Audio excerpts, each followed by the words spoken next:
नमस्कार दोस्तों, मेरा नाम डॉक्टर सौमिल मंडालिया है और मैं अहमदाबाद गुजरात में एक रीढ़ की हड्डी के और जॉइंट के एक्सपर्ट के तौर पर प्रैक्टिस कर रहा हूँ।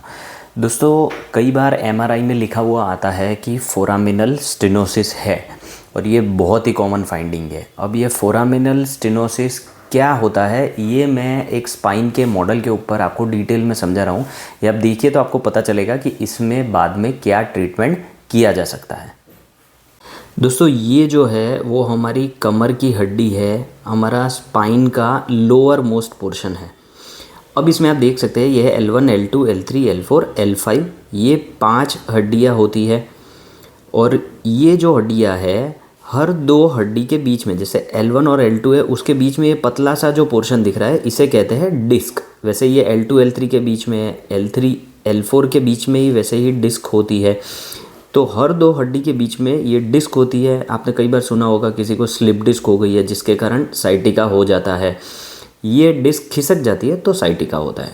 अब ये डिस्क के पीछे आप जो ये पीले कलर की देख रहे हैं वो नस है। ये जो आप देख रहे हैं ये पीले कलर की वो नस है।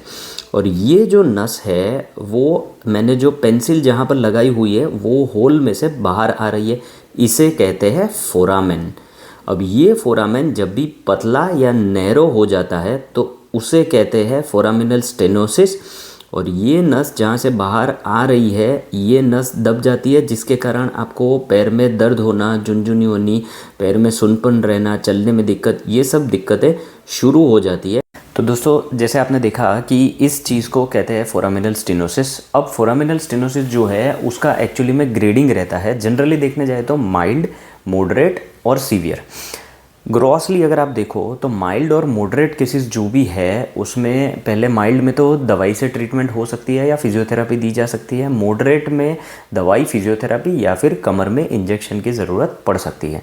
लेकिन मोटे तौर पे अगर सीवियर फोरामिनल स्टेनोसिस ऐसा आपके एमआरआई में लिखा हुआ है, साथ ही साथ में आपको पैर में झुनझुनी है, पैर में दर्द जा रहा है, थोड़ा चलने के बाद पैर भारी हो जाता है और आपको सब काम करने में दिक्कत होती है, तो ऐसे केसेस में ऑपरेशन की ज़रूरत पड़ सकती है। अब ऑपरेशन जो है वो फोरामेन ओपन करने का होता है, बेसिकली फोरामिनोटोमी होती है। अब फोरामिनोटोमी सिर्फ डिकम्प्रेशन से की जा सकती है, साथ ही साथ में अंदर स्क्रू डालने की भी ज़रूरत पड़ सकती है। तो ऑपरेशन अलग अलग तरीके से किया जा सकता है। लेकिन फोरामिनल स्टेनोसिस अगर सीवियर है तो इसको ओपन करने के बाद, मतलब कि फोरामेन को ओपन करने के बाद नस को वहाँ से निकलने की जगह मिल जाती है और उसी दिन से आपके पैर में जो भी दिक्कतें थी, पैर भारी रहता था, पैर में झुनझुनी होती थी, चलने में दिक्कत होती थी, ये सब दिक्कतें इमीडिएटली ख़त्म हो जाती है और ये बहुत ही सक्सेसफुल ऑपरेशन है। धन्यवाद।